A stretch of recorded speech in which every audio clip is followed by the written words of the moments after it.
Patty Starker here from WestfordCAT, and I have with me today Scott Hyder and Chris Hurst. Scott is the founder of the Hidden Battles Foundation, and Chris is their director of marketing. How are you guys doing today? Great. Thank you for having us. You're welcome. You're welcome. So, Scott, you started the Hidden Battles Foundation, and there are other groups that bring awareness to suicidal tendencies and mental health issues, but you focus primarily on veterans and first responders who are suffering. I think your motto is "Some battles are fought in the mind." Yeah, exactly. So yeah, what makes us different from other organizations is the fact that we, being an Army veteran and a police officer, a retired police officer, I understand that the mentality and mindset and the fiber of being of those two individuals are really the same thing. The difference is uniform and theater of conflict, where the veteran, obviously, everybody thinks the battlefield is overseas or abroad, right? And when they think that when they punch out and they come home, it's all left behind. And that's not true.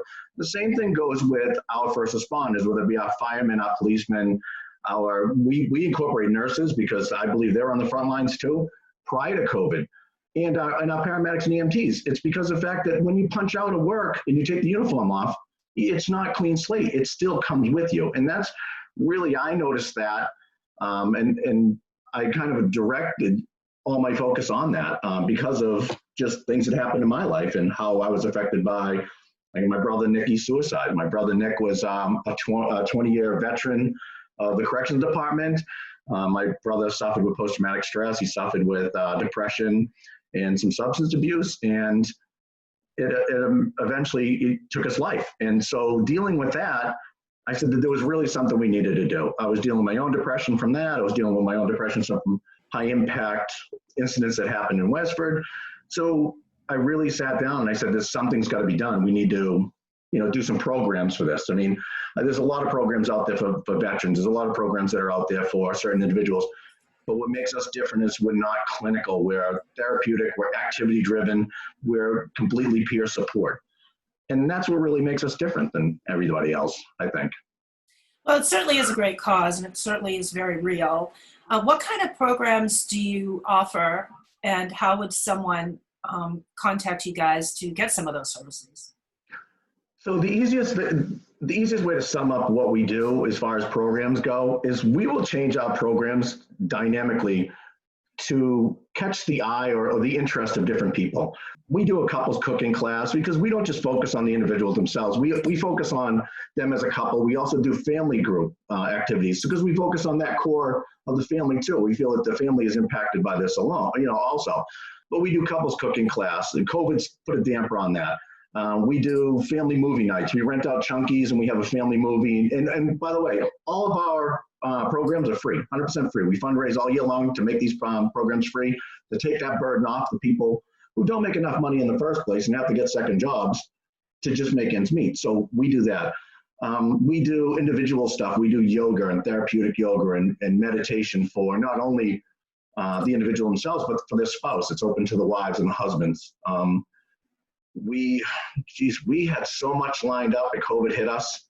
One of our staples is rucking. That's really how we're founding. And rucking is hiking and backpacking with weight. It's like it's a military term. And in the military, we used it as a bonding session. It was not the most fun thing in the world, but it was so miserable you made it fun. So, and it's exercise. And what we like to do is we like to get people out and moving, get them out of their funk, get them off the couch, get them out of the basement, and interact with people who are like-minded with themselves. As far as how to get a hold of us, I'll leave that to Chris. Honestly, the easiest thing to do would be check out our Facebook page, facebook.com/Hidden Battles Foundation. Me and Scott are the two moderators on it. So no matter the time of day you message us, chances are one of us is most likely awake, even if it's 2 or 3 o'clock in the morning. So that's one primary way. You can go to our website and hit the contact us link. There's a phone number you can contact that will either go to Scott or myself. You can send us an email, info@hiddenbattlesfoundation.org. But honestly, it's whatever's most comfortable for the individual who wants to reach out to us. If they want to text us, there's a phone number available for that. Again, I highly recommend checking out the Facebook page. That's our main social media platform. And all the contact info is right there for them. Also, with these trying times, a lot of people are really punching out of Facebook, because of just the time, the times that we're in right now. So you can go to our hiddenbattlesfoundation.org website, and it'll actually it has like a little sidebar that tells you what our upcoming events are, and it keeps you in the loop of what's going on, where you can actually still stay out of social media, because especially with it being so negative, that's what we're trying to deter people from, is just the kind of keeps them positive in their life. Scott, when did you start the foundation? And it's really grown over the years. Yeah. Oh my God, we've exploded. So I started getting involved with suicide prevention, and even I dragged Chris along with me on this little journey. But we started suicide prevention back in 2011 when Billy Duggan, who was a dispatcher and a retired Westford police officer, took his life. So we got involved with suicide prevention then. We did a fundraiser for him. And a year later, my brother ended up taking his life, which really kind of threw me into the realm of let's do something. We had started doing fundraising. We started trying to implement some programs. And then back in 2017, I was in a serious car crash at work, and I had time on my hands. And my depression really started to sink in. And my wife had started to say, you've been talking about this for 5 years. Why don't you make it work? So the way Hidden Battles started was I started because I was sitting on the couch not doing anything. I was a little injured. I started gaining weight, and I reached out to a bunch of my veteran friends because at the time, being a police officer, you're afraid for what's called unfit for duty. You're afraid that if you go and you seek mental help for the mental health issues, your depression, your post-traumatic stress, stuff like that, you're afraid for fear of your job. So I reached out to my military friends and I said, hey, how do I take care of this? I'm in a bad place. I'm really not dealing with what has been bothering me since my brother's passing. And a lot of them said, just get out and ruck. Start getting out, start exercising. One of my friends who's a fitness trainer in Baltimore literally said, Scott, you look horrible. You look horrible. You're gaining a lot of weight. You got to do something. So I started rucking. At first, I put it out weekly on my Facebook page saying, hey, I'm going to be rucking at Benson's on Wednesday night. Somebody come, meet up with me. And nobody really came. And then I reached out to a veterans group on Facebook and I put it out there. And by the end of 6 weeks of me starting Hidden Battles or just us walking and rucking, I had 20 people with me. So I realized that it was something big. Now, this is where Chris comes in, because I really wasn't that tech savvy. I wasn't really, I'm 47 years old, and Chris has got more of a pulse on social media and how to do marketing and stuff. So I reached out to Chris. I said, listen, this is what I'm doing. I would love some help. And Chris just jumped right in. He's like, nope, this is something that has affected me also. And let's do something. And Chris, you can tell us, all about that. Yeah, so when I heard Scott was starting it, so Scott and my history goes way back. I graduated from Westford Academy 2010, and I've known Scott since, 2007? Maybe 11. Yeah, even before that. So I grew up in Westford, and I knew Scott, from his safety days and everything else when he was at work. And when I saw this, I was trying to get into law enforcement. I went to school for law enforcement, where now I'm a dispatcher, as well as a police officer in some local communities, and was like, you know what, let me hop on board. How can I help? And I started, I was already managing 2 other Facebook pages for other local organizations. I'm like, this is what you need to do. And then he gave me the admin permissions, which he's probably like, oh God, why did I do that now? And I just hit the ground running with it and started just sharing it all over the place and trying to just blow it up for whatever we could. Because obviously this is kind of a huge issue. Every day if you Google first responder suicide or first responder PTSD, I will almost guarantee you every single day you'll find a news article about it. And on the Facebook page yesterday, I posted 7 first responders committed suicide within the past 4 days. Now, let that number sink in for a second. With everything else going on, we just kind of hit the ground running with it. So even today, we're trying to reach out to everybody, try to share the page, try to share our mission. And I'm just doing whatever I can to, make hidden battles successful, but also at the same time, make the first responders and the military personnel, veterans, make them successful so that they're in the right state of mind with the job that they're working on, whether it's COVID, whether it's political. Everybody's hurting one way or another. Is this primarily just local, or have you guys branched out? Do you have other chapters? Are there other chapters in other parts of the country? No, we're still local. And that's what we love about it. We still have our thumb on the pulse. Right. We're out of Lowell. Chris is out of Tewksbury. I'm out of Pelham. But we really, like I said, yeah, we've grown a lot since, in the last 3 years. I mean, we went from having a ruck, once a week to last year having 52 events. There's Wow. 52 events. It's like 1 or 2 a week, and obviously it's needed. I mean, if we have that much growth and we have that many participants and that many attendees to our events, then obviously it's something that's needed. I mean, yeah, Chris touched on just recently, locally, with the Greater Lowell, Middlesex County, 7 first responders took their lives. And that's not national. That's those are your neighbors, and that's who we want to help. We want to help those who help us. Those, when we need them the most, those are the people that are coming to help us. And that's who Hidden Battles helps, and that's what we want to get out there, is the fact that, through these trying times, these people aren't giving up on you, regardless of what your opinion of, the police are, or the military, or firemen. They're still there for you, because they care about you. They didn't take the job other than anything to just help people and make their communities, a better place or a safer place, because most of them are living in that community that they're working in. Like for Westford, for instance, those are all local grown, homegrown individuals. They're people that grew up in that town. They're people that still live in that town. They raise their family in that town and work in that town to protect you. And sometimes people should really step back and think about that, and that we're really human beings, But yeah, I mean, we've grown a lot. We've reached out. We're actually into Southern New Hampshire now. We've teamed up with some great organizations that have really jumped on board and believe in our mission, and we have very similar missions. We've teamed up with Swim with a Mission out of New Hampshire. We've teamed up with the Travis Mills Foundation out of Maine. We've teamed up with the Warrior Path out of Virginia, Equine Immersion Program out of New Hampshire also. So we've teamed up with some really great organizations that share the same mission with us, which helps our reach.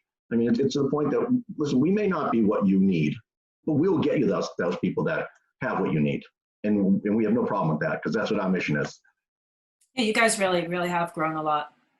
So let's talk a little bit about 22 for 22. You've got a 5K, 10K, and 22K run, walk, and ruck event coming up in just a couple of weeks, November 22nd, up in, what is it, Bristol? Yeah, Bristol Lake in Bristol, New Hampshire. Yeah. Can you talk a little bit about that? Yeah, absolutely. I'd love to. So that was kind of the brainchild of me not sleeping one night. We got together with a couple other individuals who run their own programs. We got together. It was me and Chris were talking, and we ended up reaching out to a friend of ours, David Ball. David has an organization called Honor the Fallen. So David, he does a lot of veteran memorial rucks and runs and stuff. And so we reached out to David. He's been coming to a lot of our programs. He's been jumping on board and volunteering. We reached out to another individual named Josh Harmon. Josh runs an organization called Get Off the Couch 365. And we said, listen, we want to do something to memorialize and honor the 22 that are taken a day for suicide. And if people aren't familiar with that, the 22 for the 22, they say the average of veterans that take their lives daily is 22. So that is actually, since COVID started, it's actually gone up 30%. So think of that. So we said, why don't we do something to raise awareness? We'll do a 22-mile ruck.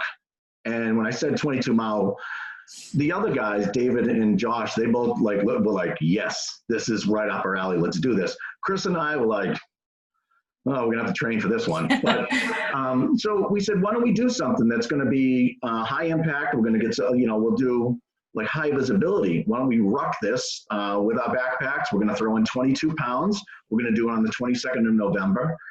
And why don't we raise some awareness? So when we put it out, we literally thought that we were gonna get like 5 people. We thought it was gonna be Chris, myself, David, Josh, and maybe 1 or 2 other people, So right now, as of right now, we have 30 registered ruckers. Wow.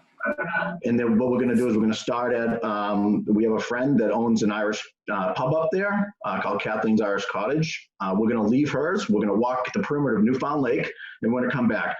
Because of the time of the year, it's going to be darker a lot sooner, and it's rural roads up there. So we kind of worried about the 22 miles. So what we did is we actually knocked it down to 16.5 miles, which is a little over 22K, because everything is based around safety. We have to make sure everybody's safe. We want to make sure that it's fun. We want to make sure that we have everybody there is there for a good reason, and that when we leave, it's a positive, experience for everybody.